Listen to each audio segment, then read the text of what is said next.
أعوذ بالله من الشيطان الرجيم. بسم الله الرحمن الرحيم.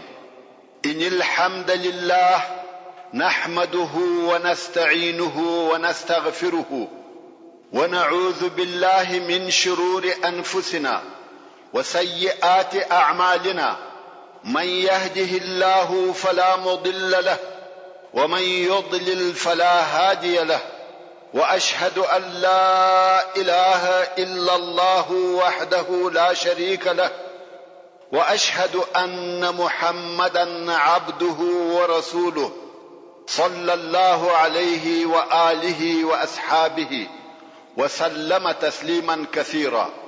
أما بعد، محترم ورونو، موږ د تبوک څخه د بیرته راتګ په وخت کې د لارې واقعات بیانول، چې په هغه جمله کې درېیمه واقعه دا وه چې منافقانو پر عقبه یا هغه کوچني غره د رسول الله صلی الله علیه و آله وسلم د وژلو اراده وکړه او د حذیفه ابن یمان رضی الله تعالی عنه په واسطه وشړل شو. او بیا رسول الله صلی الله علیه و آله وسلم وحذیفه رضی الله تعالی عنه ته وویل: یا حذیفه، تا دغه نفر وپیژنده چې څوک و؟ ما ویل: یا رسول الله، هغو مولونه وهلی و، مګر د آسانو د علامو څخه یې دا معلومېده چې د بني تمیم څخه و. رسول الله صلی الله علیه و آله وسلم وفرمایل: هغه فلانی او فلانی او فلانی و. د ټولو نمونه یې ور یاد کړه، یو یې حذیفه رضی الله تعالی عنه ته ور وښول. حذیفه رضی الله تعالی عنه ورسول الله صلی الله علیه و آله وسلم ته وویل: یا رسول الله، د دوی و قبیلو ته نفر نور لېږي چې هر قبیله هغه خپل نفر ووژني او سر یې راوړي. رسول الله صلی الله علیه و آله وسلم وفرمایل: یا چې خلق و نه وایي چې محمد صلی الله علیه و آله وسلم خپل ملګری وژني، دغه بد نیته او بد حرکت سره یې هغه خلق پرېښول. نو حذیفه ابن یمان رضی الله تعالی عنه د رسول الله صلی الله علیه و آله وسلم د سر او پټ راز ساتونکی و، او ټول منافقان و هغه ته ور معلوم و. حتی د رسول الله صلی الله علیه و آله وسلم تر رحلت ورسته چې به جنازه و مسجد نبوي ته راوړل شوه، او حذیفه رضی الله تعالی عنه به حاضر و، خلق به ودته کتل.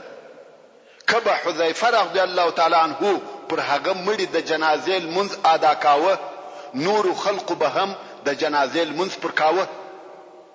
او کبه حذیفه رضی الله تعالی عنه د هغه د لمانځه څخه انکار وکړي، خلق به پوه سوه چې دغه سړی منافق دی، نو به هغه هم د جنازې لمونځ نه پر کاوه. ځکه رسول الله صلی الله علیه و آله وسلم دغه او نور منافقینو نمونه و حذیفه رضی الله تعالی عنه ته ویلي او ورښولي و، او دا یې هم ورته ویلي و چې دغه خلق و چاته مور شوه. نو ځکه و حذیفه رضی الله تعالی عنه ته کاتم السر رسول الله صلی الله علیه و آله وسلم ویل کیږي.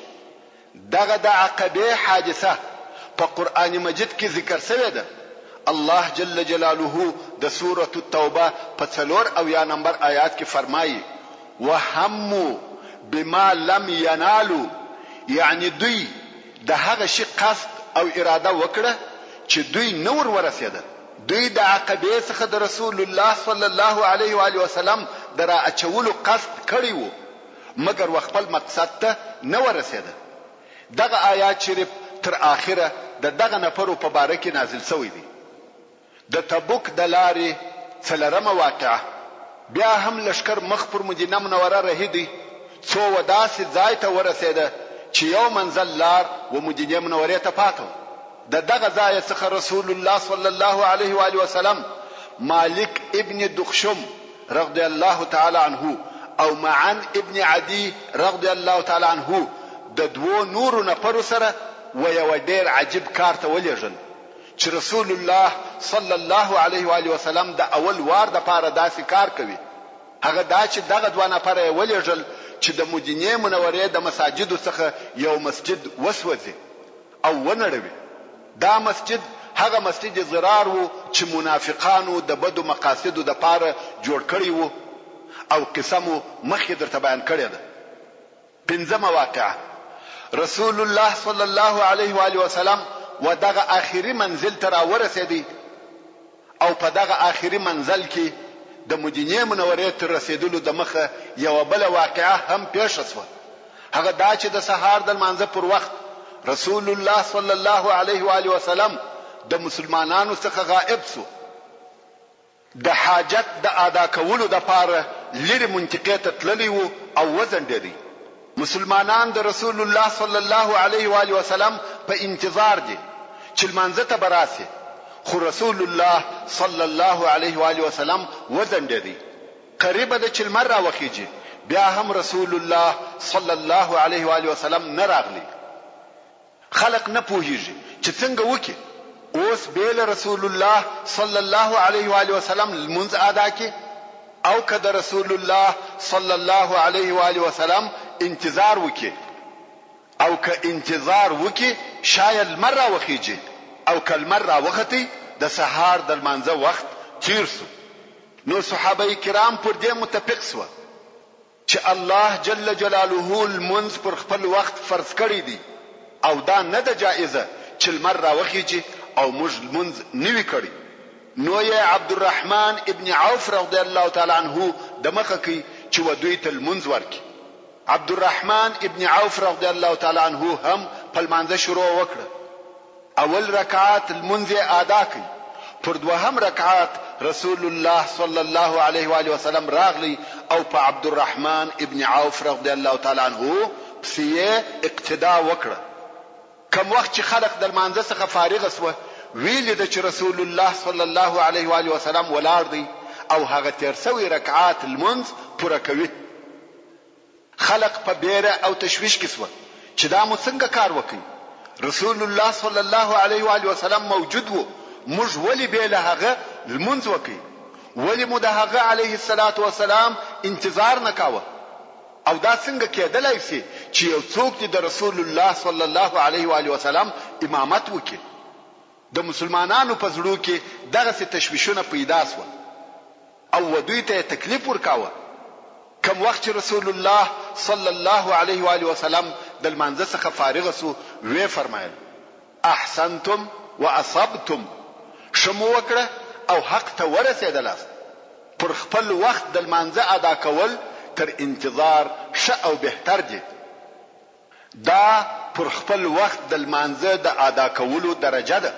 حتی د رسول الله صلی الله علیه و آله وسلم انتظار هم ندی لازم.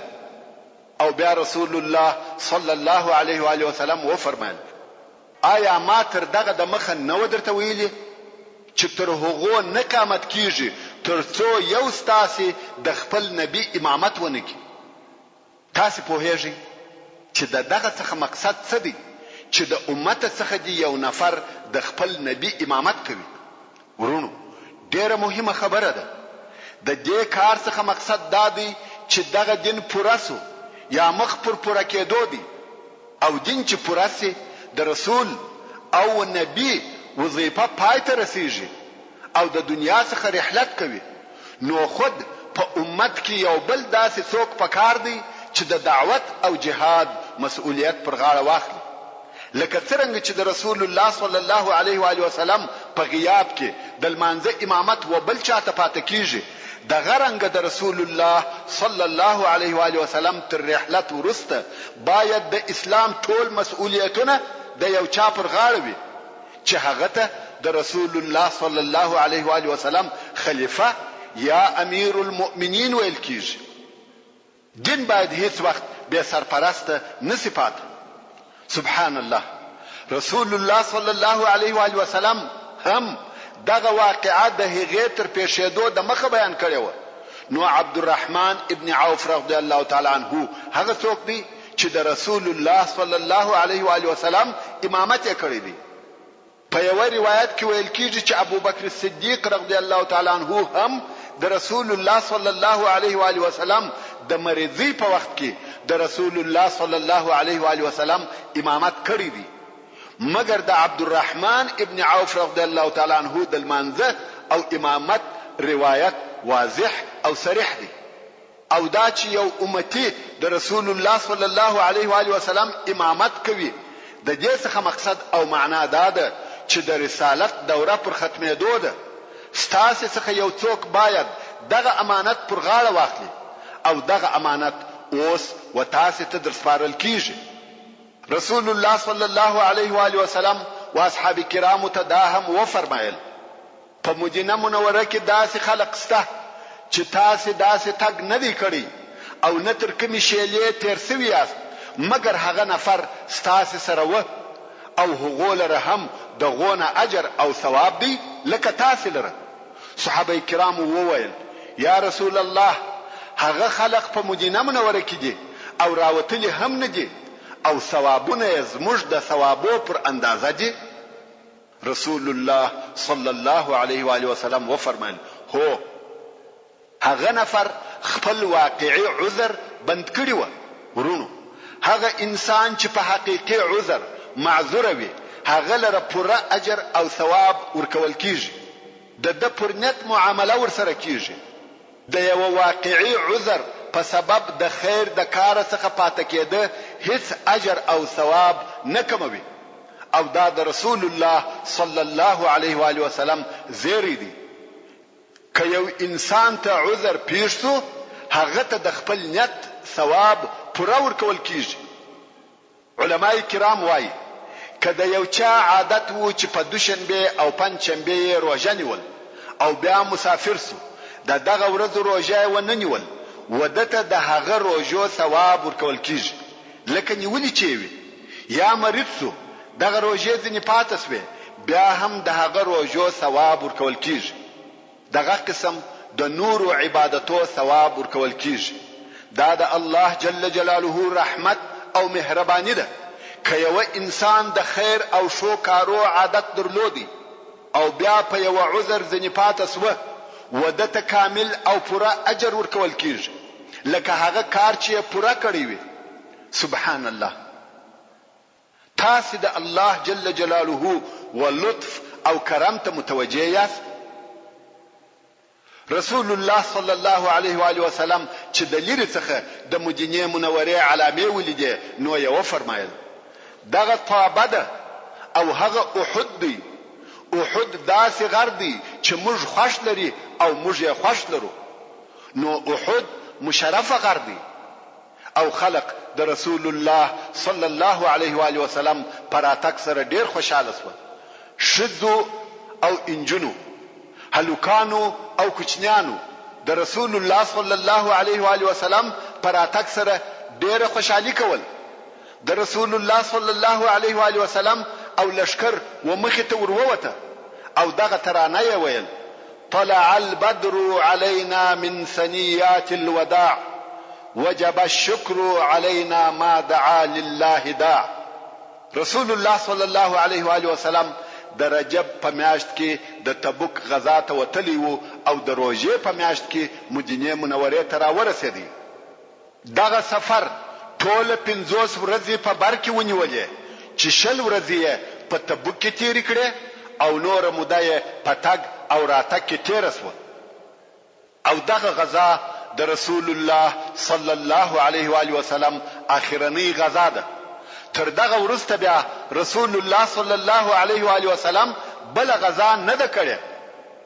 دغه غزا په دغه خپل خاصو شرایطو چې ګرمي و، لری و، غریبی او مفلسی و، د دنیا د لوی قوت او طاقت سره جنگ وو.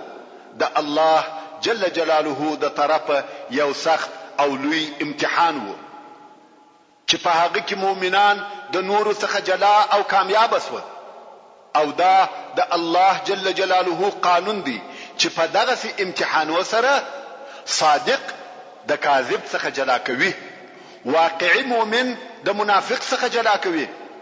الله جل جلاله د سورة آل عمران په 109 نمبر آیات کې فرمایي ما كان الله ليذر المؤمنين على ما انتم عليه حتى يميز الخبيث من الطيب.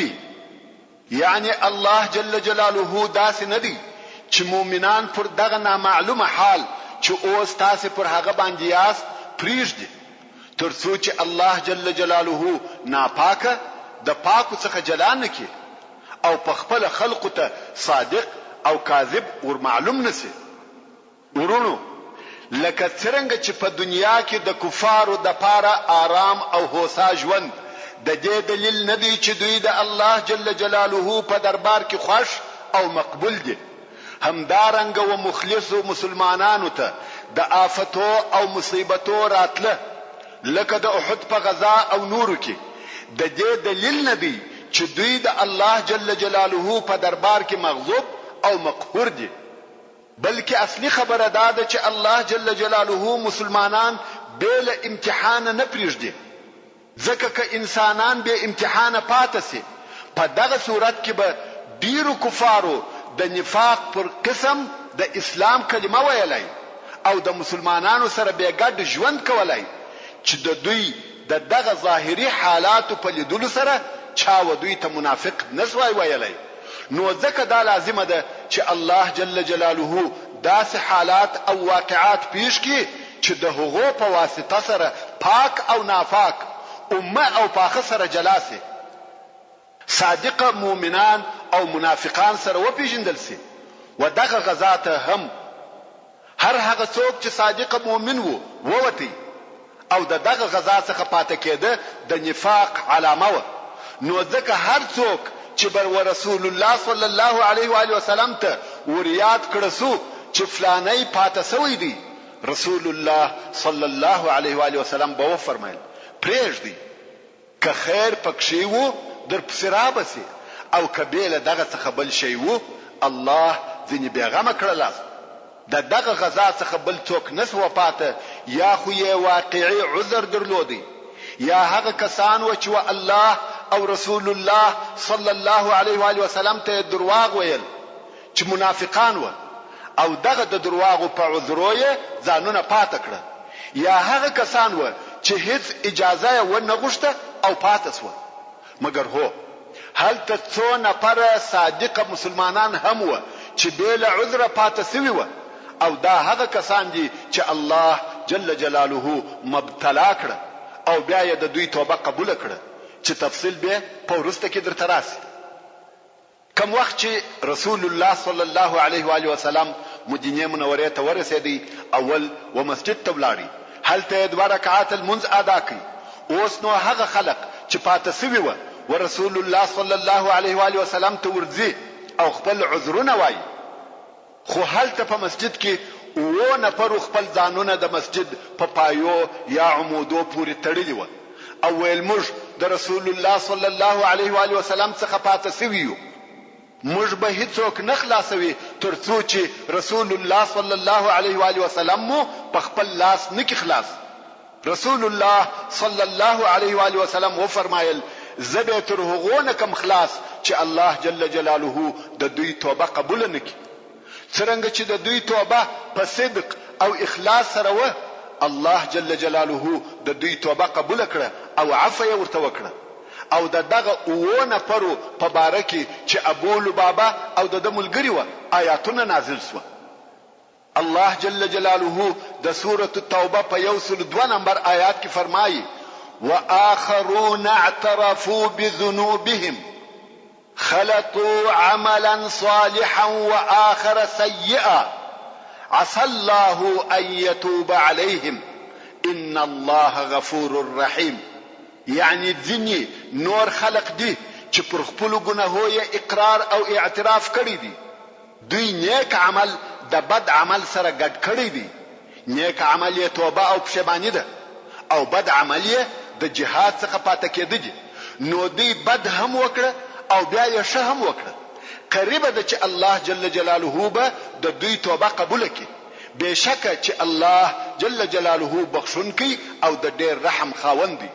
علماء کرام وایي کوم وخت چې الله جل جلاله د یو شی په باره کې د عسى لفظ و فرمایي یعنی واجب سو، نو په قران کریم کې د عصا د کلمې ترجمه څه شوه؟ واجب او لازم سو.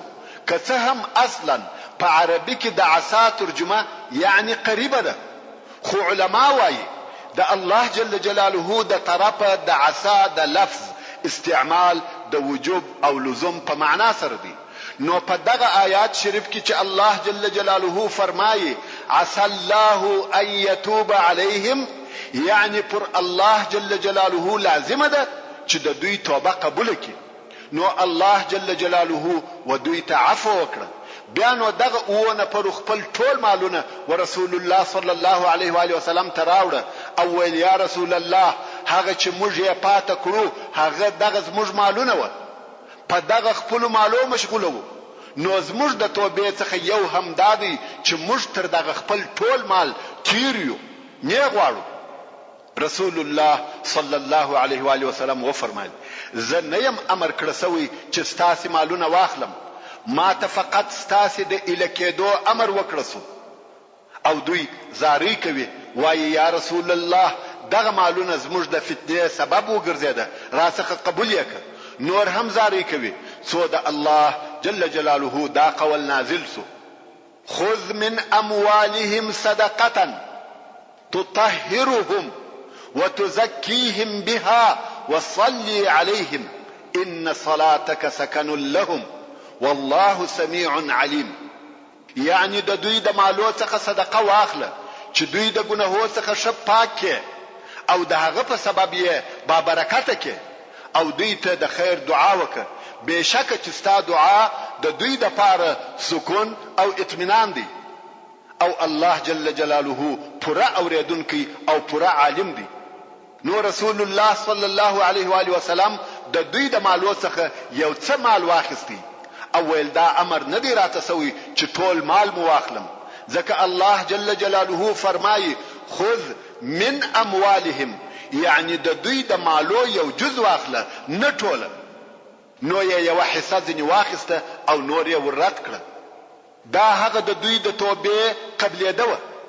اوس نو منافقان ورسول الله صلی الله علیه و آله وسلم ترازی او د پاتې کېدو په سبب ورسول الله صلی الله علیه و آله وسلم ته قسم قسم عذرونه وایي او رسول الله صلی الله علیه و آله وسلم هم د دوی عذرونه قبلوي، که څه هم عذرونه یې غیر معقول او جوړ شوي بهاني دي، خو رسول الله صلی الله علیه و آله وسلم یې قبلوي. دغه د دوی ظاهري خبري او قسمونه یې قبول کړ، د دوی د پاره د مغفرت دعا وکړه او د دوی باطنی حال یې و الله جل جلاله ته پریښاوه. اوس نو دغه ټوله پاتې سوي نفر څو نفر و؟ د انصارو څخه هغه پاتې سوي منافقان 2 نفر و او هغه چې د اعراب څخه پاتې و او عذرونه یې ویل چې د بني غفار او نور قبیلو څخه و هغه هم 2 نفر و. مگر عبد الله ابن ابي ابن سلول منافق او د قوم څخه د ډله ډیر نفر و چې پاتې سوي و. د پاتې سوو خلقو په جمله کې 3 نفر نور هم و چې یو یې کعب ابن مالک رضی الله تعالی عنه او 2 نور اصحاب کرام و چې د اصحاب بدر څخه و. د کعب ابن مالک رضی الله تعالی عنه عجبه قصه ده. د پاتې کېدو قصه په بخاری شریف او نورو د احادیثو په کتابو کې روایت شوی ده. راسي چې د کعب ابن مالک رضی الله تعالی عنه قصه په خپل ودته پریږدو چې راته بیان یې کعب ابن مالک رضی الله تعالی عنه خپل قصه په یو ډیر اوږده حدیث کې روایتوي چې امام بخاری او امام مسلم دواړو روایت کړي ده چې په هغه حدیث شریف کې د کعب رضی الله تعالی عنه دا قول راغلی دی چې وایي په دغه وخت کې چې زه دغه غزا څخه پاتې کېدم هیڅ وخت می اقتصادي حالت تر دغه وخت شنو. سهار چې به د کور څخه راووتم د ځان سره به می ویل چې زه هم باید د خپل ځان ضرورت پوره کړم چې د مسلمانانو سره ووزم، خو کوم وخت چې به کور ته راغلم هیڅ به می نه وکړي. د ځان سره به می وویل زه قدرت لرم، پروا نه لري، زه خپل ضرورت ډیر ژر برابرولای سم. په دغه خبرو ورځې را باندې تیرېدې څو چې خلق پرشتیا سره د وتلو د پاره تیار سو او ما د ځان د پاره هیڅ نه برابر کړی. څو خلق د تبوک پر طرف رهیس و، ما د ځان سره دا قصد وکي چې زه به هم پسې رهیسم او ځان به پسې ورسوم. وای کش کې مې دغه کار کړی وای، خدا مې هم ونه کړ. رسول الله صلی الله علیه و آله وسلم او لشکر ولاړی. زه په مدینه منوره کې پاتم. تر دې وروسته چې به هر وخت د کور څخه د باندې راووتم ډېر بغمجن سوم، ځکه ما به له هغه کسانو بل څوک نه لیده چې یا به په منافقت کې ډوب و یا یو معذور سړی چې الله جل جلاله به معاف کړی و. کوم وخت چې د رسول الله صلی الله علیه و آله وسلم د رجوع یا بیرته راتلو خبر را ورسېدی، دلته نو هم او غم را باندې را وګرځیده. د ځان سره به مې درواغ جوړول او ویل به مې چې سبب د رسول الله صلی الله علیه و آله وسلم د قهر څخه په چش سره ځان خلاصوم او د خپل کورنۍ د هر غړي سره به مې په دې باره کې مشورې کولې چې څه ورته وایم.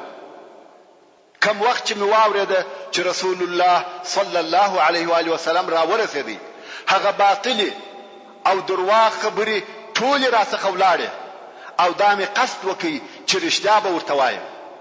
بل رښتیا څخه مې بل شي نه خلاصوي. هو په درواغ ویلو سره په ظاهر څوک خلاصيږي، خو د نن په ځل کې به ظاهر وي. وای رسول الله صلی الله علیه و آله وسلم تورغلم او سلام می ورته وای. رسول الله صلی الله علیه و آله وسلم را توکتل او د قهر تبسم یې را توکي. بیا یې ویل راسه. زه هم ورغلم او د علیه الصلاۃ والسلام ومخته ورته کښینستم.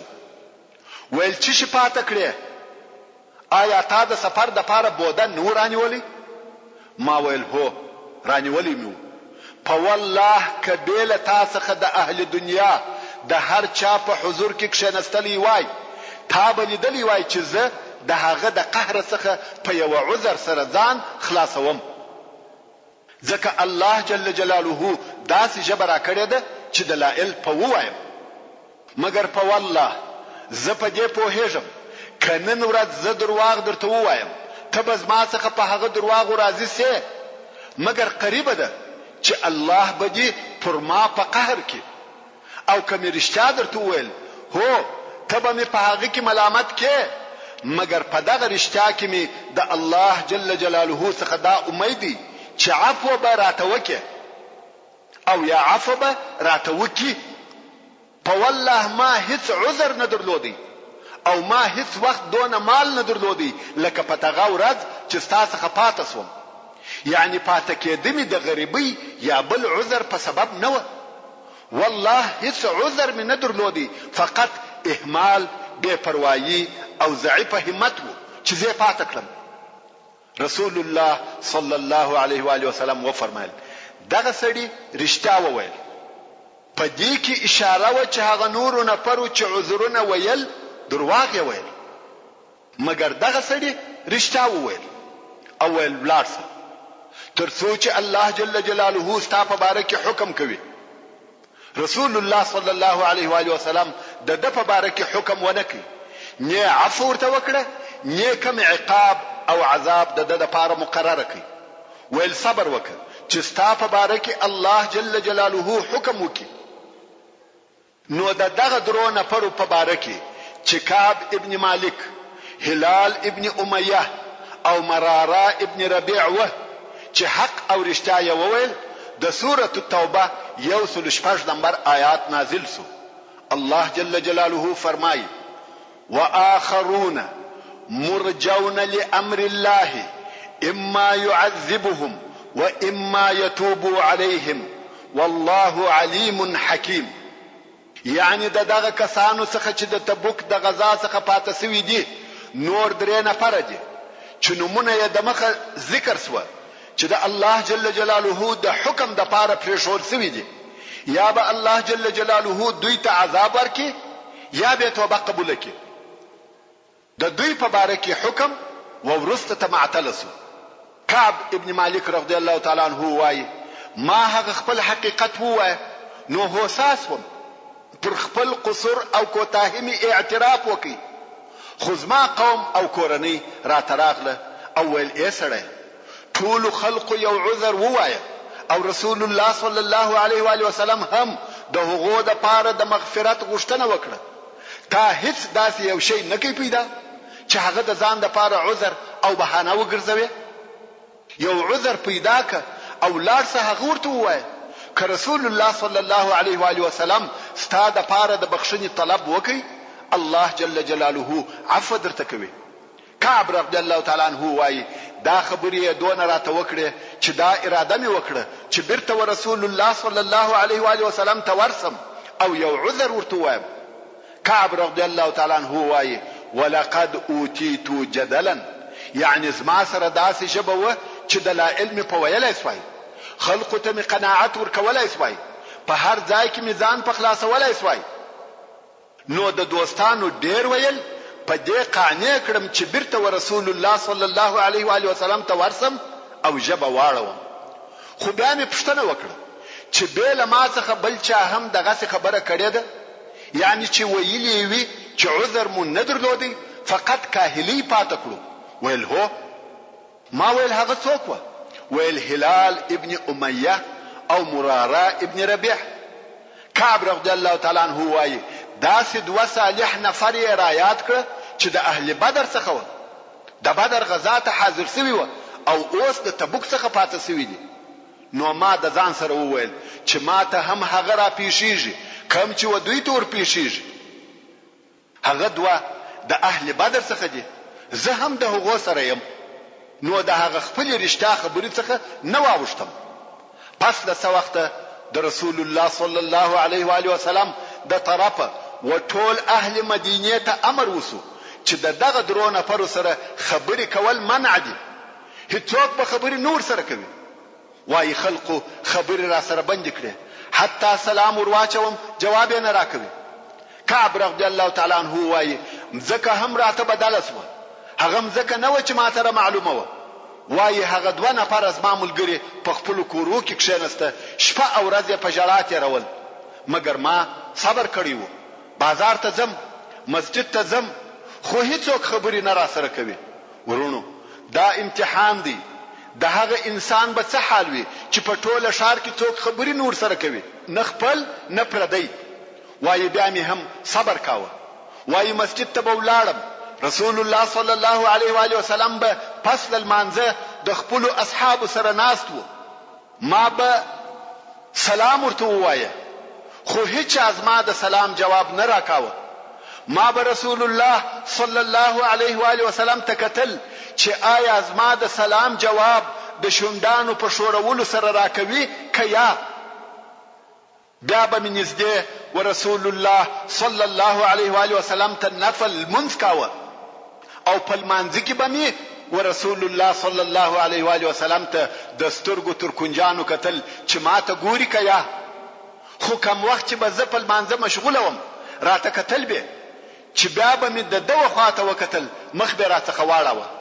40 ورځې پر دغه حال پاتې شوم.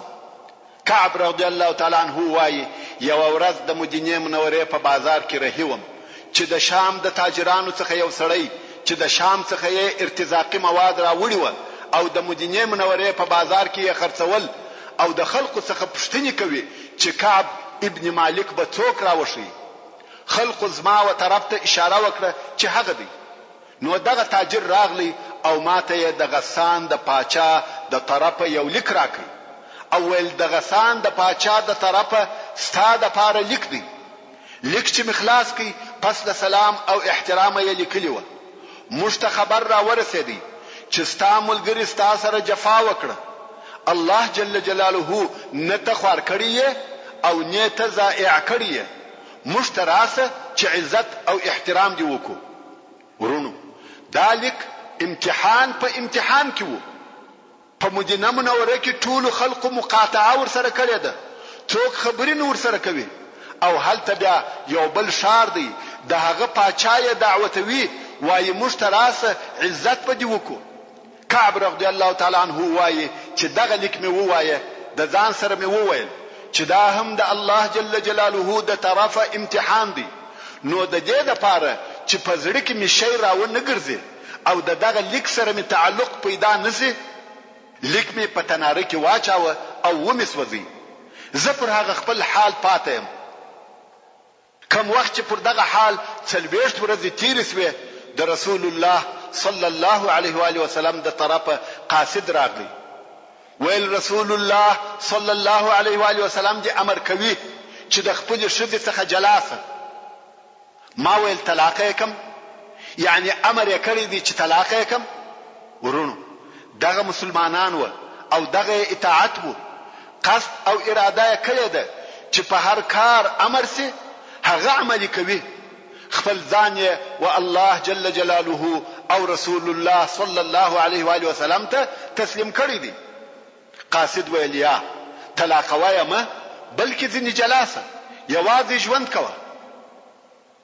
او هغه زما و دوه ملګرو ته هم دغه امرونه ورلېږلي و. کعب رضی الله تعالی عنہ وایي نو مې خپل ښځې ته وویل چې د خپل پلار کره ولاړه سه، هلته اوسېږه تر څو چې الله جل جلاله په دې موضوع کې فیصله کوي. ښځه مې هم ولاړه، خو د ښځې کورنۍ او دوستان یې راغله.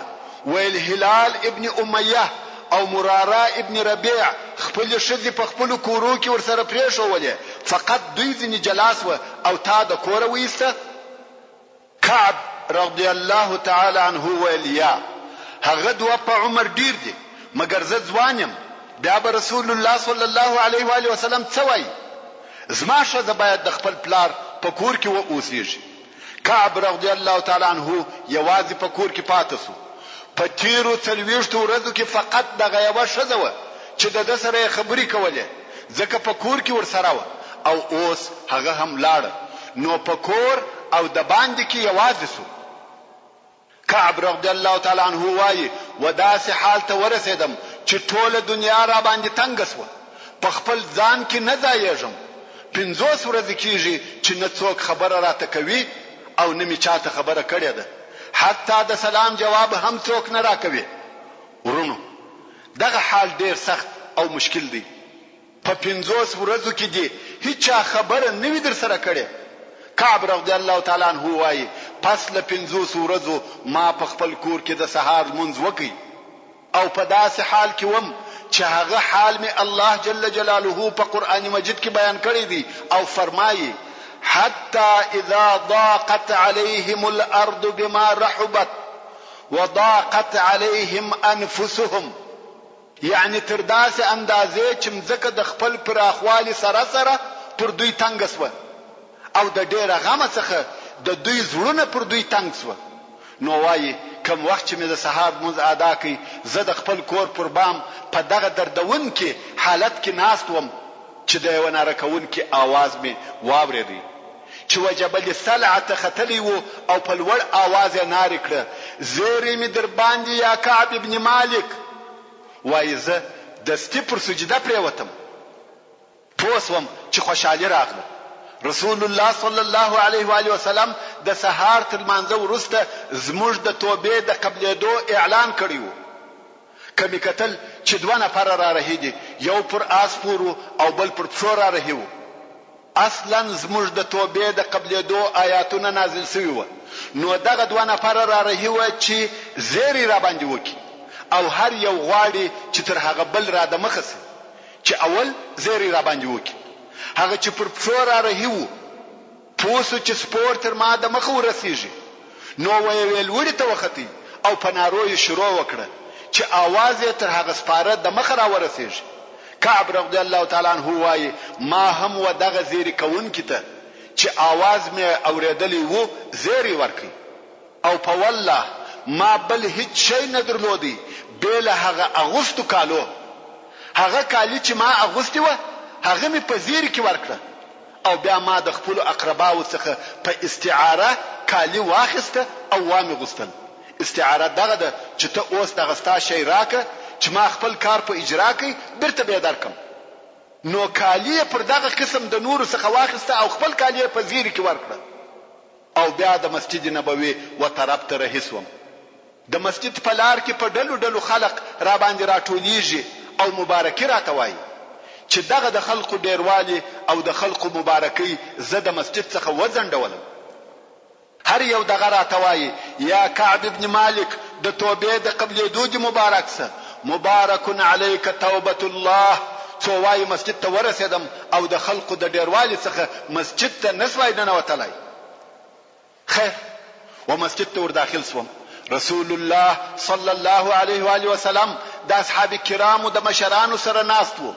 طلحه ابن عبید الله رضی الله تعالی عنه پس غستاره وغورځېدی، څو تر ما پورې راغلی، مصافحه یې را سره وکړه او مبارکي یې راته وویل.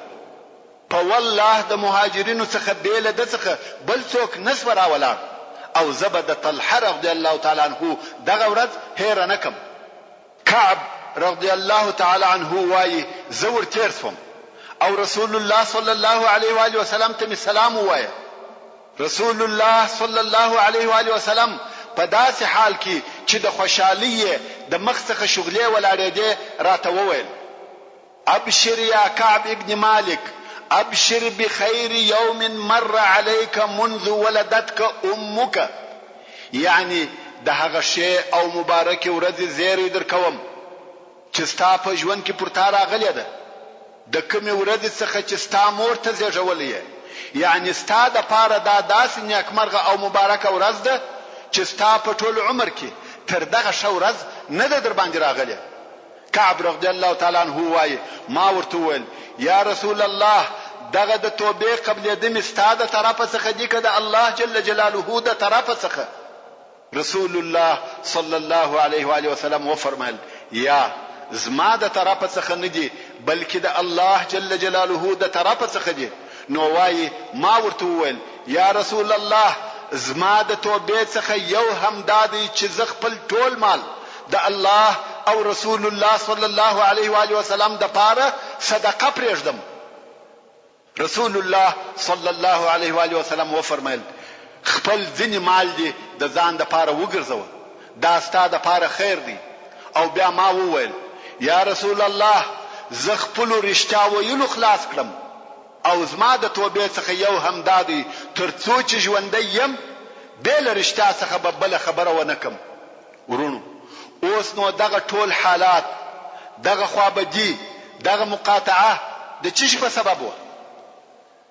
دا د جهاد څخه د پاتې کېدو په سبب وه او دا ټول د دې دپاره وه چې په اسلام کې د جهاد درجه او مقام را معلوم سي. د جهاد پرېښول یا د جهاد څخه پاتې کېده کوچنی او اسانه مسأله نه ده. د دغه قصې څخه موږ ته د جهاد د وجوب او فرضیت اندازه را معلومیږي. جهاد د اسلام او مسلمانانو د سرلوړي او عزت لپاره د اسلام حتمی او ضروري جز دی. به جهاد اسلام ته اسلام نه ویل کیږي. د مسلمانانو ژوند به له جهاد د ذلت ژوند وي او مشتنن ورځ دغه تجربه حاصله ده. نو الله جل جلاله د کعب ابن مالک رضی الله تعالی عنه او د هغه دوه ملګرو توبه قبول کړه او دغه توبه الله جل جلاله د سوره التوبه په 113 نمبر آیات کې ذکر کړی ده چې رب عز وجل فرمایي وعلى الثلاثه الذين خلفوا حتى إذا ضاقت عليهم الأرض بما رحبت وضاقت عليهم أنفسهم وظنوا أن لا ملجأ من الله إلا إليه ثم تاب عليهم ليتوبوا إن الله هو التواب الرحيم. او خصوصا پر هغه دروتنو چې د توبې د قبلېدو څخه پاتې سوي وه، یعنی د توبې قبلېده یې ځنډېدلې وه تر هغه وخته چې مځکه پر دوی تنګه سوه سره د پراخوالي د دغه مځکې او پر دوی د دوی زړونه د ډېره غمه څخه تنګ سوه او د دوی یقین سو چې د الله جل جلاله د قهر څخه بل د ساتنې او پناه ځای نسته مګر هم د الله ته پناه ورړو. او بیا الله جل جلاله پر دوی رجوع وکړه چې د توبې توفیق یې ورکړي د پاره د دې چې دوی توبه وکړي. بشکه چې الله جل جلاله ښه توبه قبلونکی دی او د ډېر رحم خاوند دی. دا د هغه درو نفرو قصه وه چې د جهاد څخه پاتې سوي وه او الله جل جلاله یې پس له دغه امتحان څخه توبه قبول کړه. ورونو، د تبوک غزا د مسلمانانو د سلطې پر پراخوالي او تقویت پر جزیره العرب ډیر لوی اثر او تاثیر واچاوه. خلقو ته دا ور معلومه سوه چې بېله اسلامه بل هیڅ قوت په جزیره العرب کې ژوند نسی کولای. هغه ځینې پاته مشرکان او منافقان چې د مسلمانانو د ظهیرولو، خوږولو او د شکست لپاره په موقع پسې ګرځېده، د هغو امیدونه او غوښتنې هم باطلې او تر خاورو لاندې سوې، ځکه دوی خپل لوی امیدونه په روم او رومیانو پورې تړلي وه. او اوس چې روم په خپله د مسلمانانو د مقابلې څخه بیریږي، نو طبعا هغه پاته مشرکان او منافقان و حقیقت ته تسلیم سوه او بېله تسلیمېدو یې بله چاره هم نه درلوده. نو ځکه اوس هغه وخت راورسېدی چې مسلمانان باید د منافقانو سره نرمه او پسته گزاره ونه کړي. محترم ورونو، زموږ د بحث پاته حصه به ان شاء الله تعالی په راتلونکي کې واورئ. سبحان ربك رب العزة عما يصفون وسلام على المرسلين والحمد لله رب العالمين. تعلیم الاسلام رادیو ستاسو د ذهنونو روښانه کوونکی.